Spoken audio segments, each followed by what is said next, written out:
Hello, welcome everyone. I'm Carrie. I'm the community organizer with Northern Arizona Climate Change Alliance, the West region. And just to tell you a little bit about our organization, in case you don't know, we focus on community outreach and education on the climate crisis. And we're about 2.5 years old as far as having paid organizers in the field. And my partner co-worker Jenna is in the East region based in Flagstaff. So West region's Prescott, Verde Valley, Kingman areas, if you're familiar with that. And today we have a special guest. I'm going to let Jenna introduce her. She lives in Cottonwood, and yeah, so this is kind of an informal. Normally we like drop a little moment to donate money, but this is more of like a meeting and a workshop. But you can, we'll put our link to our website, which is full of amazing Earth Week events. So please visit our website, see what we have going on. Sure, we will take a donation if you're so inspired. So I'll let Jenna take it from here. Hi, everyone. Thanks for being here on a beautiful Wednesday afternoon.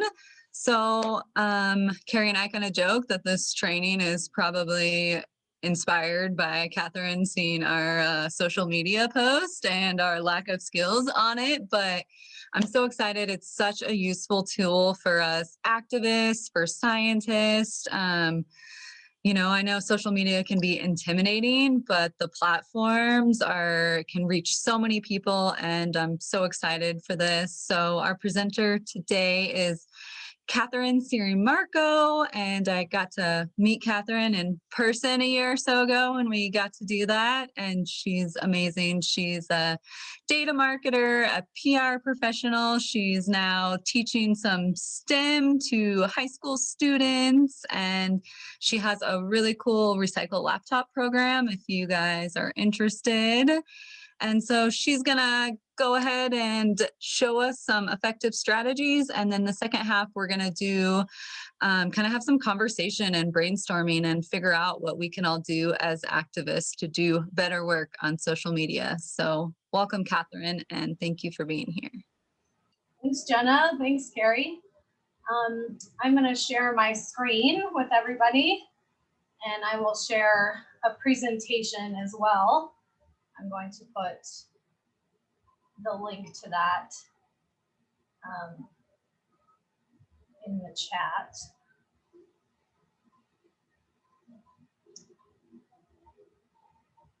Oh, sorry, 1 second.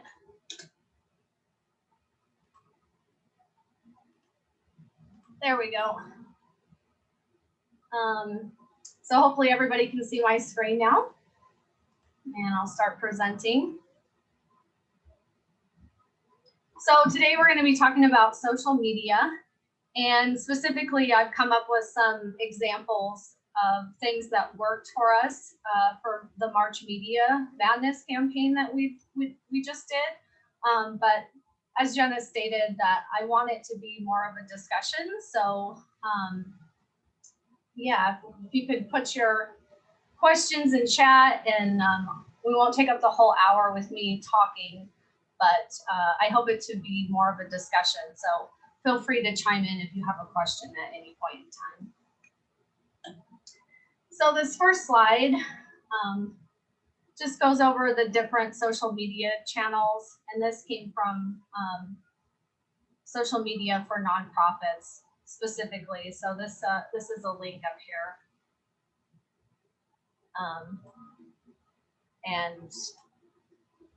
You can get to this. I believe it's linked to an article. But mostly we're going to be talking about Facebook and Twitter today. But we can talk about these other platforms if you find it useful as well.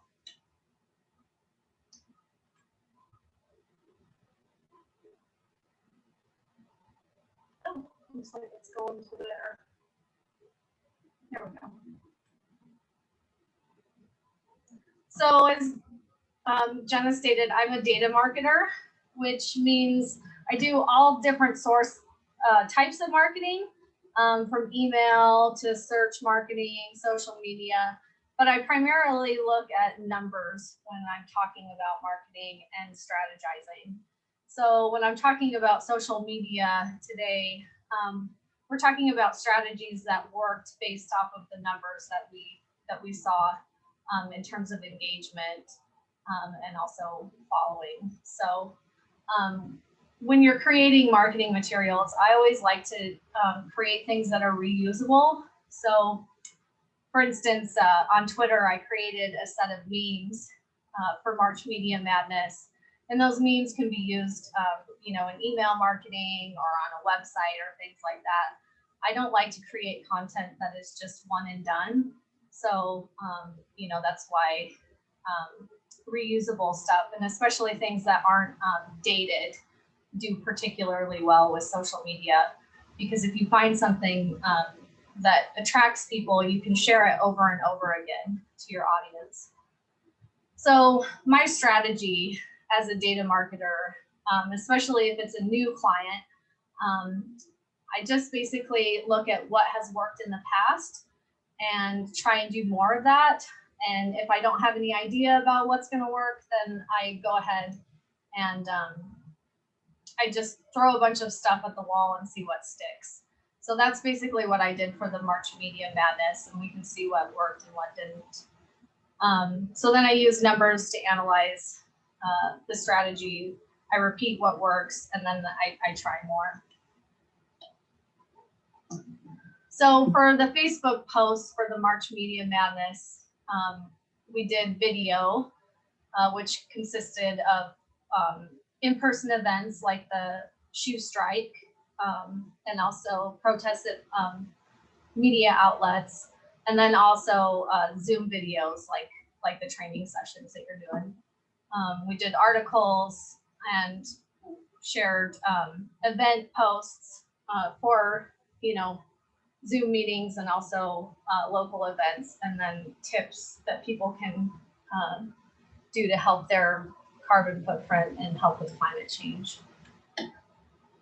So you can see here's a good example of a video that's shared. And this, you can see it was uploaded directly to the platform rather than sharing a YouTube video. And that tends to do better in the algorithm when you do that. So you can see 397 people looked at the 3-second video views. So when someone is scrolling through their feed, the video will automatically play the first 3 seconds of the video, and then they can click to view the rest of it. So these other stats are, how many people liked directly on the post and then on shares of the post. So you always want to encourage your followers on your pages to share with their networks using the little share button down here that's covered, because you can see it reaches more people rather than just in the network. Because I think that there's only 900 people that like the page, but all of the people who like the page, you could reach their friends if they share posts on that. So this one was a really good one because it got some really good reactions. I mean, 36 comments that's quite a lot. That's really great. This is an article that got shared. Obviously AZ Central,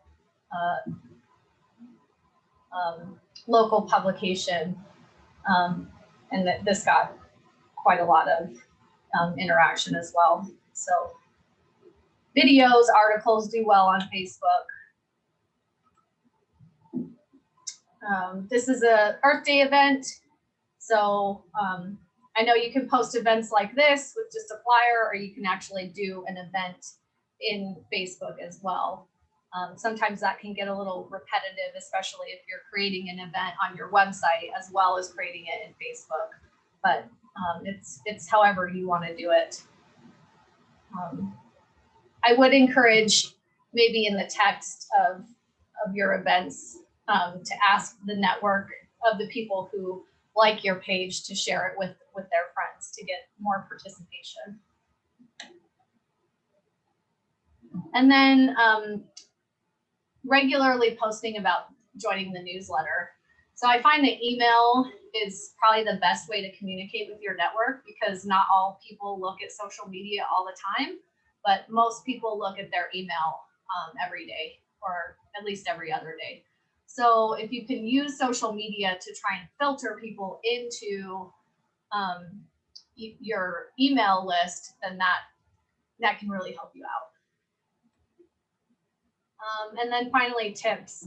I really like this post because, you know, if you're trying to get your network more involved, you can tell them specifically what they can do, you know, to help the organization out. And do's and don'ts like this are really great. So that's a cool post. For Twitter, what we did for March Media Madness was memes. So like this one over here on the right with Mario.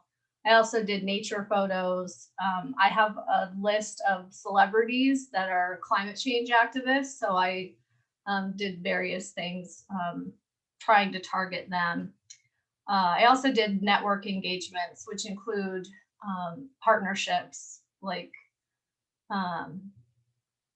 the Fridays. Sorry, I'm drawing a blank right now. Other climate activists like the Climate Elders and the Union for Concerned Scientists and stuff like that had some articles. And then also I shared, you know, all of the events that were on the website, and I went after some hashtags. So I will say, don't be afraid to change your strategy. So I had originally thought that memes would do better on Twitter, but they just weren't landing the way that I wanted them to. And we got a lot more traction out of the nature posts that I put up on Twitter. So I decided to shift the strategy about 2/3 of the month in to go after the nature photos rather than the memes. So that's what you see here. So one of the things I did was I looked at hashtags. And it's kind of a daily practice that I'll go through and just look at what's trending. And I wasn't even aware that World Wildlife Day was on the 3rd of March, but that day I happened to see it trending and I thought, what a great hashtag to go after. So I went to this Pixels website, which is a free photography website. And they have a bunch of different photography consultants post their photographs on the site for free, and you can download like really high quality images. So all I did was I went and I looked at some animals that are endangered because of climate change, and I downloaded some of their really awesome photographs, and I tagged Pexels in it for World Wildlife Day, and they actually ended up retweeting this tweet. So you can see here under impressions, you know, we got just over 2,600. Normally the impressions on a tweet, if it's not shared by a big brand, you probably get 100 impressions. So I like Twitter because you can reach a lot larger of an audience. And this is a really good example of that. So that's why I go after accounts with large followings, because if they interact or retweet with your tweet, then you can reach a pretty big audience with that. So that was a successful endeavor, and that's why I chose to switch from the memes to the photography, because I think it might be a better way to get followers and engagements. Here are a couple of posts of the celebrities that I went after, and I can share the my Excel list of all the celebrities as well. I only have their Twitter accounts, but somebody could look up Instagram. So Bette Midler's really big in climate change. And so is Miss Jane Fonda. So went after both of them. The Fridays for Future was holding a really big worldwide protest on the 19th. So I was very active that day with this No More Empty Promises hashtag as well. And you can see, you know, we got some interactions, but didn't get the actual celebrities to interact with us. So this is the network engagements. I also connected with quite a few accounts for the Fridays for Future, because they have, you know, local organization and Twitter accounts all over the world. And they're really, really active on Twitter. So I got a lot of engagement with them liking and retweeting when I was interacting with them. So you can see on the 19th, you know, we got just over 3,500 impressions on all the stuff that I was doing. But just to give you a, you know, comparison, that one tweet from Pexels got, you know, 2,500 impressions. So you can go a long way if you target the right people and the right accounts. And then finally, events. So I think that, you know, NASCA is so busy with different events and stuff like that, that you can go a long way with that content. And especially the local organizations, like you did the Wicked Water Problem Zoom event on World Water Day. And this tweet also got quite a bit of interaction and things like that. So I did find the Water Resources Research Center, their Twitter account. And I always like to include, you know, at them so that they can engage as well. And then the end of my slide, we don't have to go through all of this, but these are helpful resources that I do. Some of them are free and some of them are low cost to create different, you know, assets and things like that.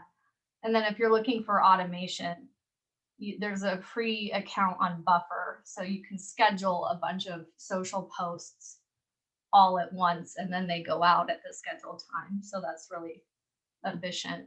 And then the rest is just tips that I gave in the last training. So that's really all I have to share. And I'd like to open it up to a discussion, if that sounds good. That sounds great. Thank you, Catherine. Oh, I didn't see all these chats, so.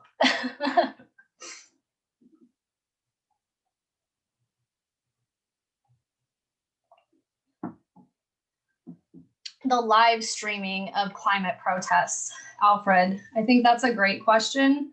I can't say specifically what live streaming would do for you. I think that you know, you can live stream from the company page, the NASCA page on Facebook. So then that would mean that you're reaching those 900 followers and potentially their networks. But I think live streaming might actually be better for an individual to do rather than the company page. But it could be valuable, and I think that it's something, you know, that if somebody's willing to play around with it, that would be really cool to do. Yeah, and Catherine, maybe it's just me, but I think, you know, when we live stream, it's just been events, but that maybe people get like a notification that like so-and-so is live. And I'm wondering if that helps get people's attention if they see it on their phone or something. I would assume it would. I think anybody who follows your page would get that notification if they're on Facebook at the time. And then they can share it out. You know, I mean, if it's an interesting enough event, like if people are speaking or something, you know, I could see it going a long way. So I had a question. Something that we've been thinking a lot about with Save the Dells over in Prescott is we have a pretty homogenous sort of older leaning crowd in the audience. And so they've learned to, like they respond really well to the kinds of content that the organization has been posting over the past couple of years. But when it comes to sort of engaging and recruiting a broader audience, whether it's a younger audience or folks that aren't as, they don't resonate as much with maybe the kind of content that we share, maybe it's too much text, it's harder to keep attention. It's difficult to find an approach that sort of hits all of those boxes. And so I'm curious about your thoughts on trying to engage a diverse audience. Do you think that there are any strategies that you've had success with in terms of broad reach, or do you think that ultimately we just need a couple, more specialized, like a multi-pronged approach to do that successfully? It's a great question. I would say experimenting would be your friend with that. And it sounds like you have a little bit of an idea of what's resonating with that older audience, whether it be, articles or things like that. I've always tried to repurpose the content that I currently have. So if an article works really well with an older crowd, maybe you can remake that into a short video that would resonate with younger people, or a series of slides that you could share, more of a visual impact. There tend to be two types of audience: more people who are heavy readers and who are heavy video, that I found. So I would try and go the video route if you can. And that Fiverr website that's in my presentation, that's a really great resource to try and rework stuff that you currently have, because you can hire consultants for $10 to create a quick video if you already have the content that you want to be put in it. So a great question. Awesome, thank you. Yeah.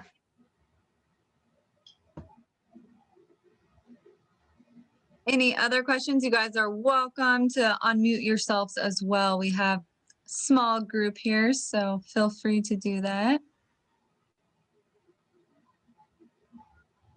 And I will just say along those lines that Catherine had given me an assignment of taking screenshots of some of our Facebook posts, and I honestly hadn't gone into the analytics before, and it was so educational for me. And I even saw some things like, we do post a lot of articles, but that one happened to be on the Hopi tribe and water issues, which both seem to really resonate with our audience. And so that article got 5 times more traffic than most of the articles that we post almost daily. So it's very interesting for me to learn that.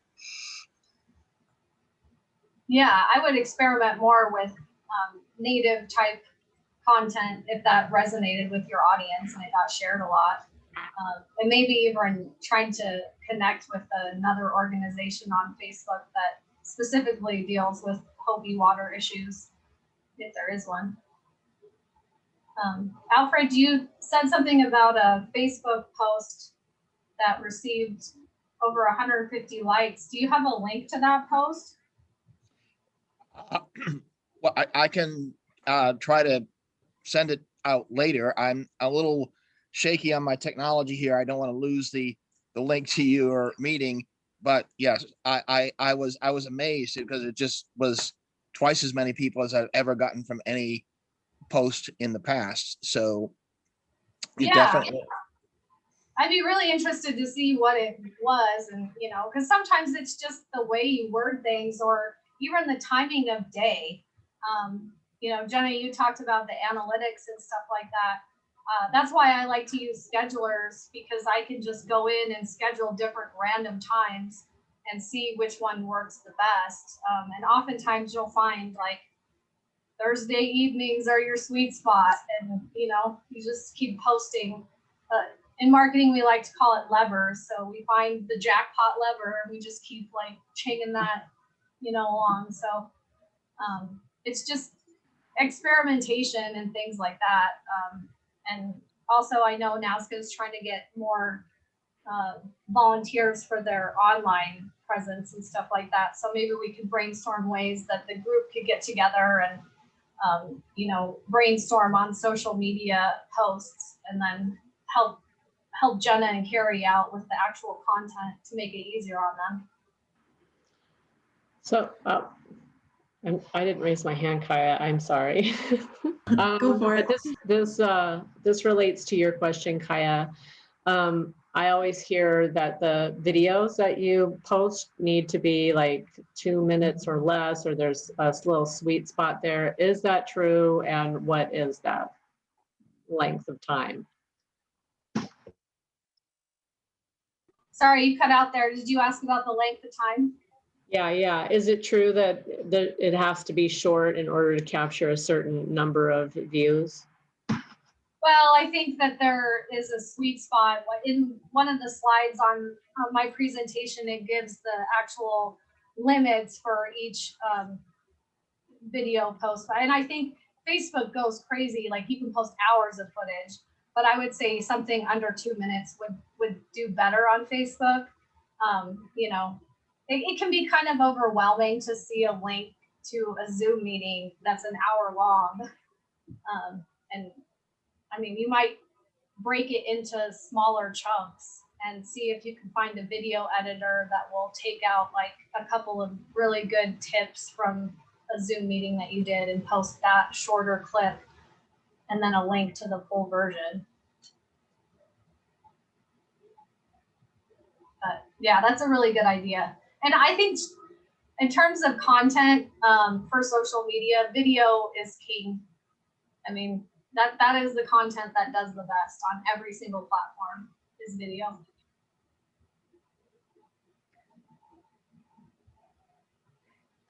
Professor Stefan Sommer, he posted the photos of the climate protests on at the Arizona Daily Sun on Saturday, 27 March to 80 different Facebook groups. I mean, it was absolutely astonishing. So, I mean, he is definitely trying to use the Facebook social media as some of these groups or methods of communicating. I am much less familiar with, and it can be overwhelming to deal with all these. And I mean, you've got Twitter, Telegram, Signal, Mattermost, Discord. I mean, it just goes on and on. So I think that email and Facebook and maybe Twitter are the best from my experience, but you're the expert on this, of course. Well, the best is going to be whatever people are currently using, which is Facebook. Twitter, I don't know. I would say you probably want a more dedicated team to focus on Twitter if you want to expand that.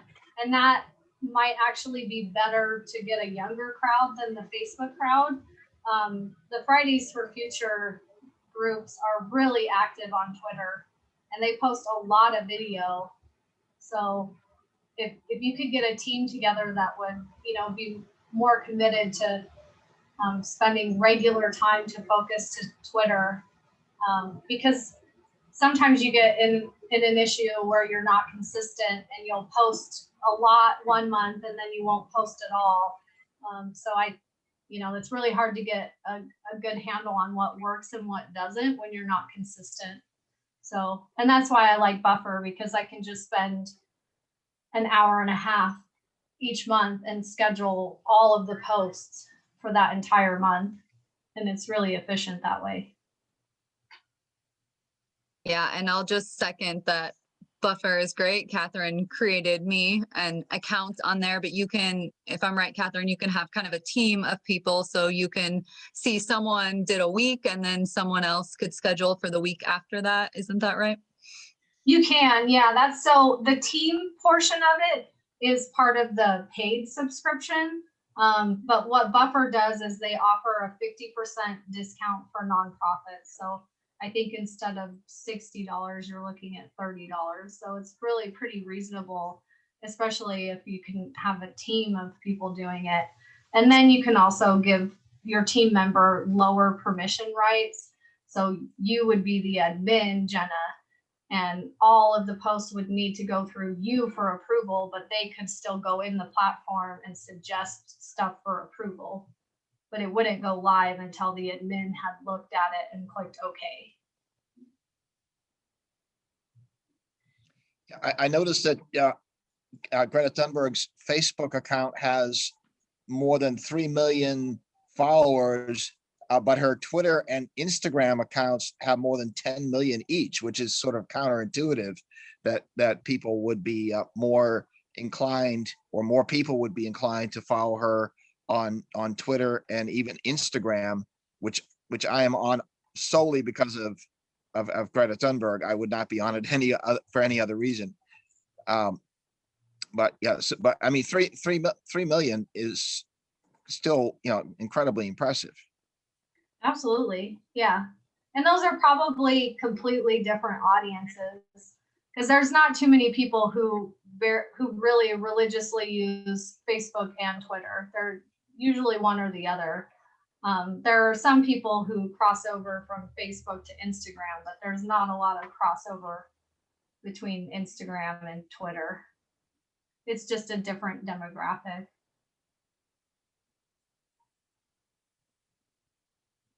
I think that nature photos and explaining to people, especially specific wildlife and how they're affected, might be a really good route for Twitter. Because photography did well in the post that I did. And it's easy.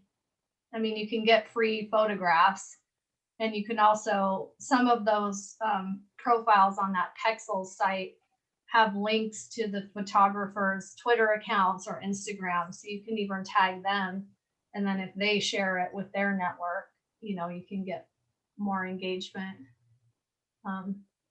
It might be useful to talk about like what goals you're looking to achieve with your social media. I mean, is it trying to get more people to sign up to your newsletter list, or are you trying to get them to go to an event, or what goals would you want to accomplish with social?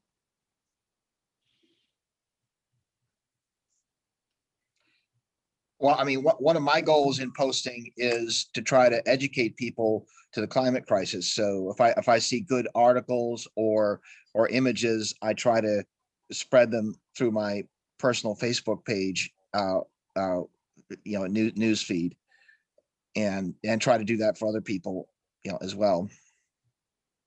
Okay, cool.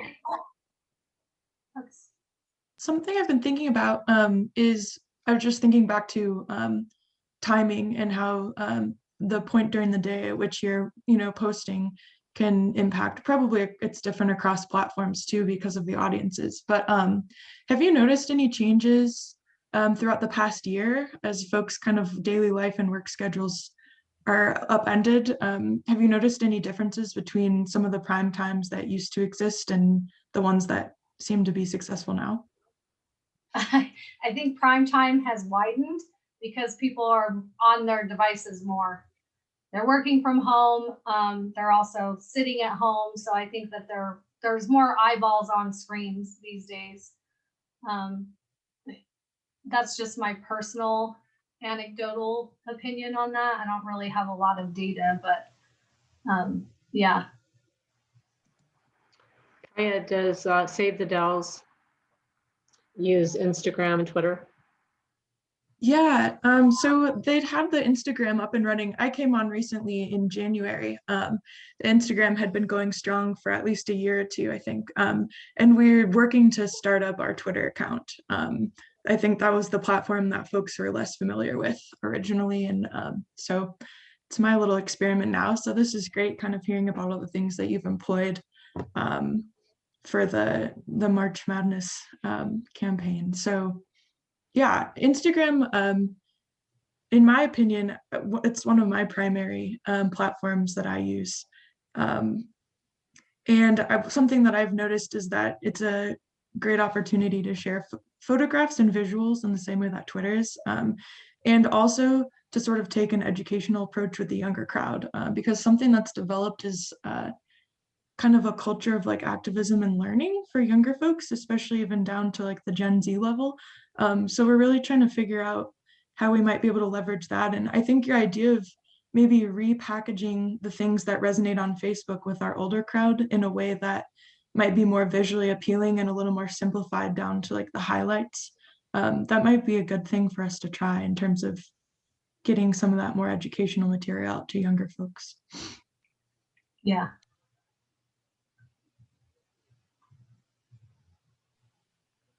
Yeah, and just kind of along those lines, I've been saying I'm going to do this for a year, but I saw something on Facebook a year ago, and it was, I think during Earth Week, and it was a, I won't say a photo contest, but it was like post a picture of somewhere you want to save from climate change. And it got pretty big, you know, and I think that would be cool for Save the Dells or even NASCA with post a local picture, because I think we've kind of noticed that with letters to the editor, as well as talking to our city council members, that local stuff seems to do really well, that people, it resonates more with them, especially with the issue of climate change that is just so enormous that people can't always wrap their heads around it. So yeah, I think that would be an idea that we could try. And Catherine, your question, I'm still blown away of what is your goal on social media? I honestly have never thought of that. I think NASCA is so broad, like events, awareness, all this stuff. But really, when I post, I've never thought of like what our goal is. So that's a great thing for our organization to kind of think about. And it could be different on different platforms, kind of how you've explained.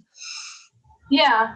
Yeah. I just like to put a number to things because then I know if I'm successful or not. You know, and I've seen social media campaigns and strategies just be so broad that it's not ineffective. It's just, it doesn't really do anything for the organization rather than just having more followers. You know, but so many people are so involved with all of your events and things like that. I think that could be a really big thing for you too. And, you know, also the live streaming, you know, maybe showing people that it's safe to get out there with COVID and, you know, and look at what your neighbors are doing, you know, that's kind of cool. So, yeah.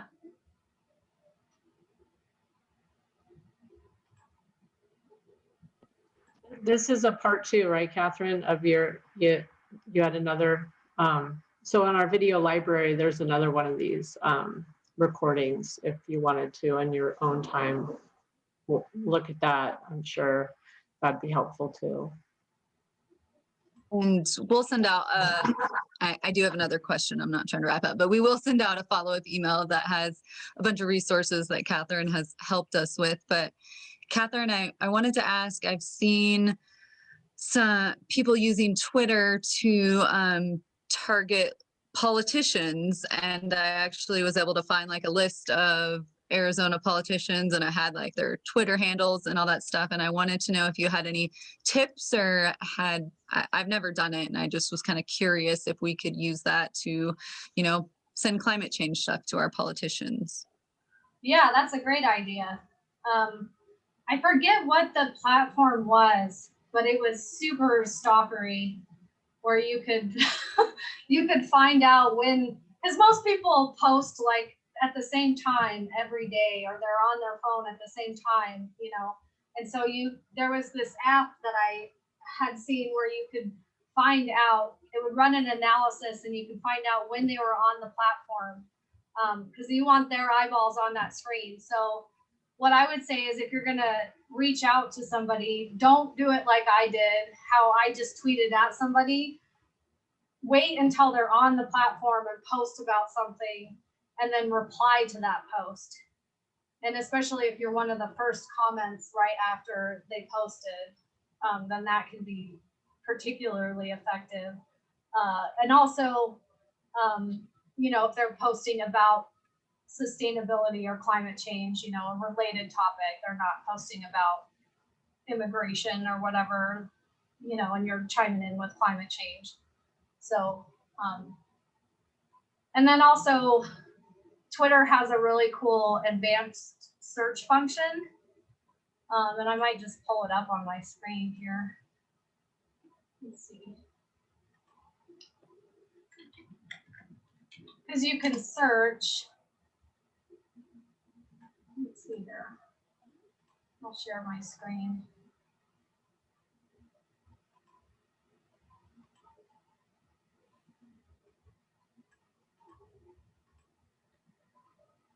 So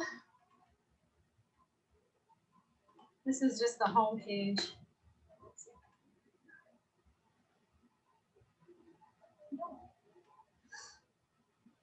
So let's say we want to go after ALC.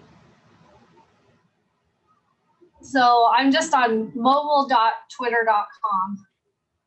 And you saw I typed in AOC. If you go to those little 3 buttons here, you can go to advanced search. So you can see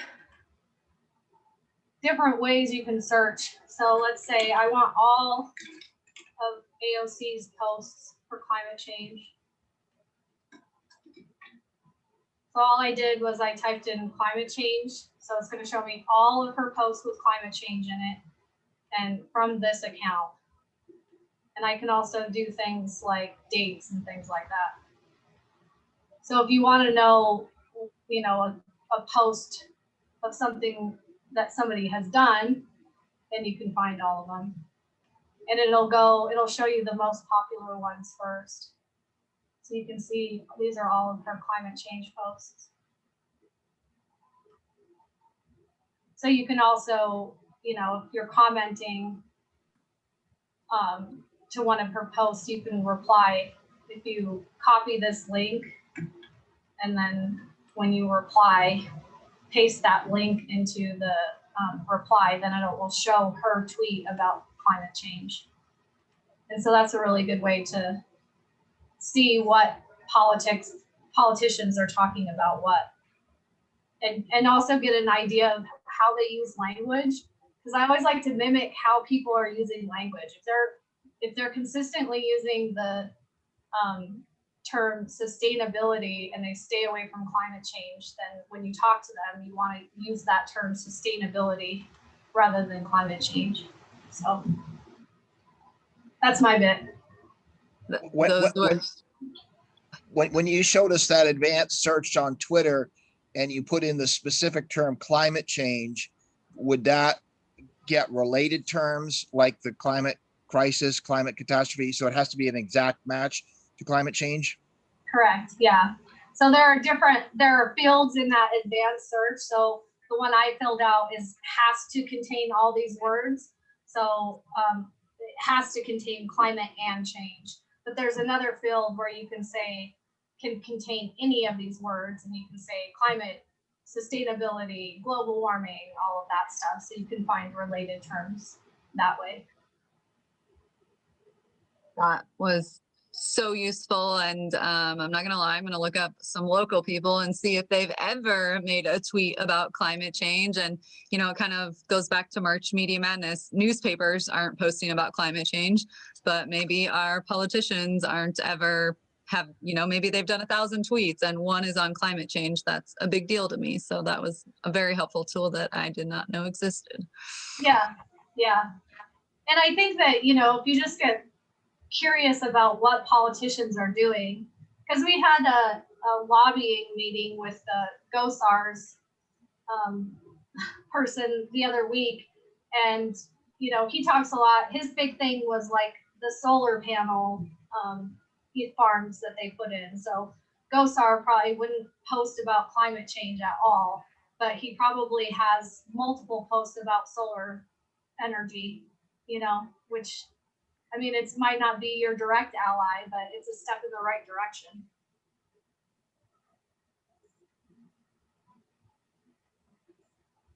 And I can also, oh, go ahead. I was just going to ask Bonnie how she was doing and if she had any questions. She's been so quiet, but I don't want to call you out, Bonnie, if you don't.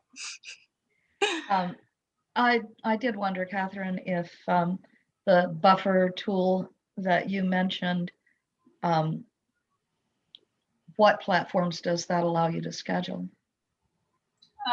Twitter, Facebook, Instagram, Pinterest, LinkedIn, all the ones you want to post on. Yeah. Okay. So yeah. multiple. Instagram can be a little bit funky because it has to go through your phone. So even though you schedule it, then it'll send it to your phone. So it's okay. That was my question. Does it basically just schedule the prompt that you have to then respond to actually physically post it?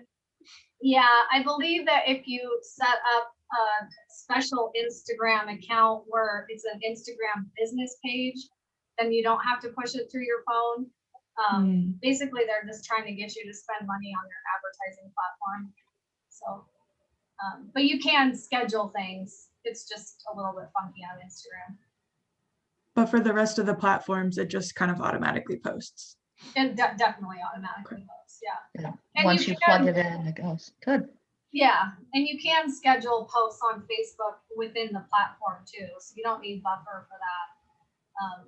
I just like Buffer because if you have a post on Facebook that does really well, you just click a button and you say share on Twitter, and it'll share that post on Twitter. So you don't really have to do a lot of work, to share between different platforms.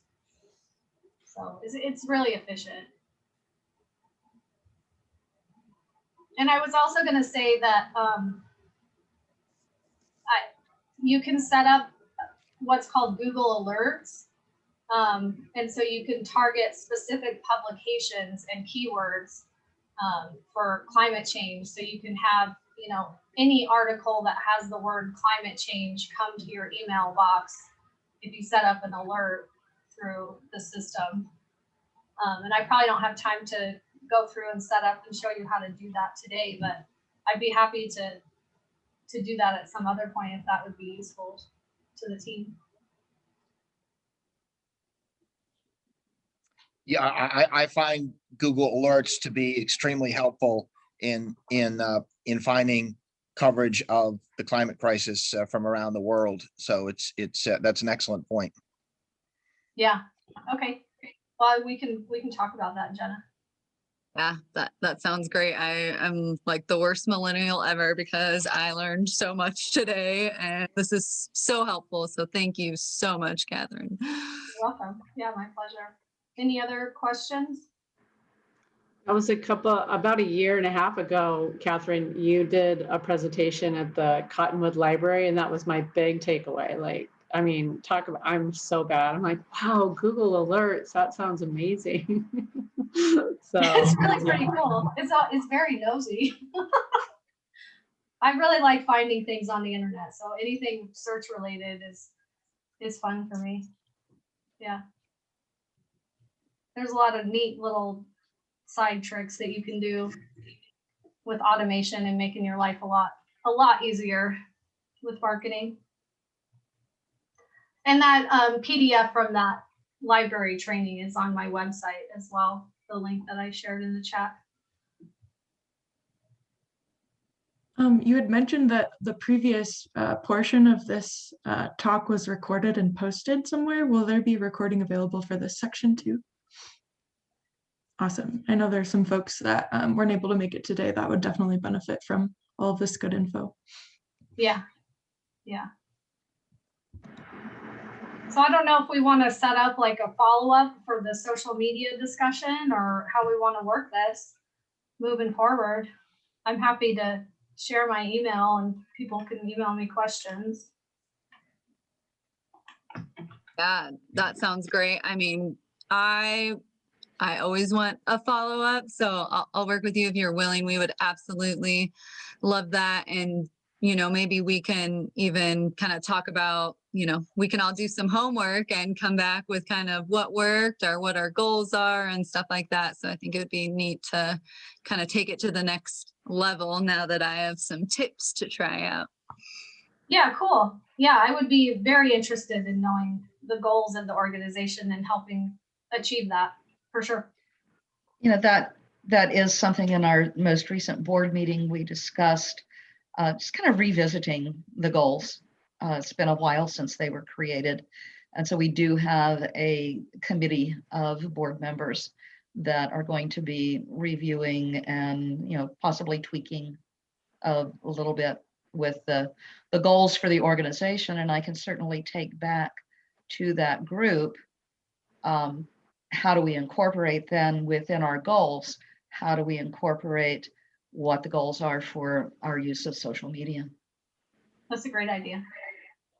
Wonderful, Bonnie. And as Carrie knows, I'm obsessed with tactics. So we have goals, but maybe, Facebook is a tactic for one of them and Twitter is for another one. So I think that would be helpful. Yeah, and I just wanted to say, Kaya, Save the Dells is obviously a cherished partner organization of NASCA. So, Catherine is, a really valuable volunteer with the NASCA community and happy to help. I mean, we're Northern Arizona, and so, it matters what's happening over the mountain and all over the north. So we really appreciate you, Catherine, giving us your time and your expertise. I mean, it's extremely valuable. My pleasure. Yeah, I love collaborating. This is great talk. Ms. Siri Marco, I've been suggesting for a while now. I'm in Maryland, so I'm not in Northern Arizona. So I'm sort of an outside person to some extent, although I've volunteered extensively with NASCA. What are your thoughts about changing the name from the Northern Arizona Climate Change Alliance to the Northern Arizona Climate Crisis Alliance to make it more emphatic and keep the same acronym, but sort of kind of emphasize the urgency and dire situation we're in? What are your thoughts on that, please? I would say I'm pretty impartial to that change. Okay. Mostly just because I don't know as if I have enough knowledge around what that would entail in terms of messaging, change versus crisis.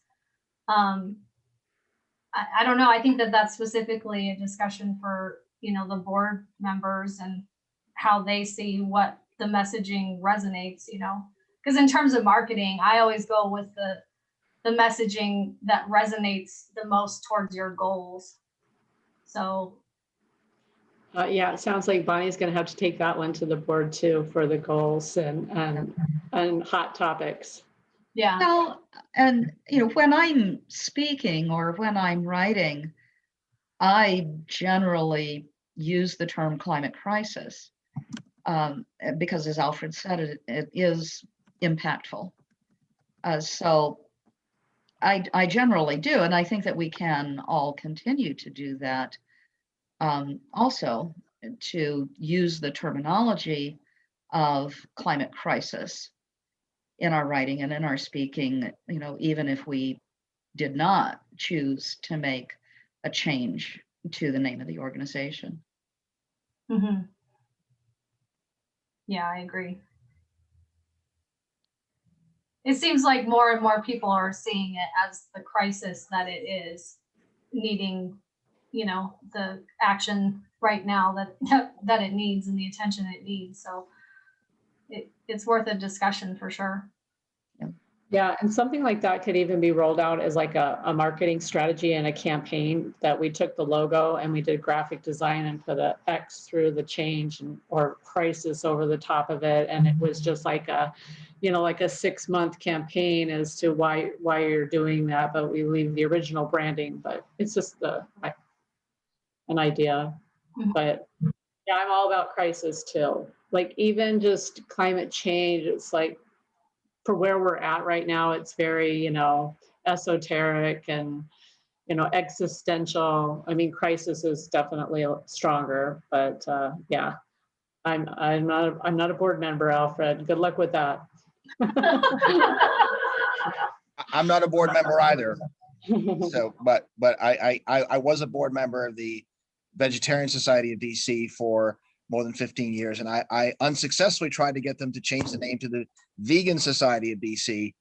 They've now, after I left the board, they've changed it to the Veg Society of DC. So they're kind of scooting a little bit in that direction, but they're still a little skittish, unfortunately.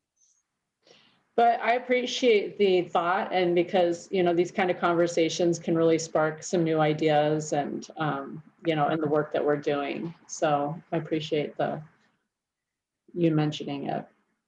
So does anybody else have any questions as we're coming close to the hour? All right. Well, thank you so much, Catherine, and everybody for being here today. And we will send a follow-up email, and just you can share the link to the video library. It'll be like the next, the most recent recording at the top there. So Yeah, and always invite people to come, share our events, and I'll do the same for Save the Dells. And it's all about collaboration and growing. So, all right, watch for our next social media. We'll see what we can come up with in May. And I'm so stressed about the homework assignment that Jenna mentioned, but it's fine. Thank you, Catherine, and Yeah. thank you, everyone. Thank Thank you, you. Catherine. Bye. See ya.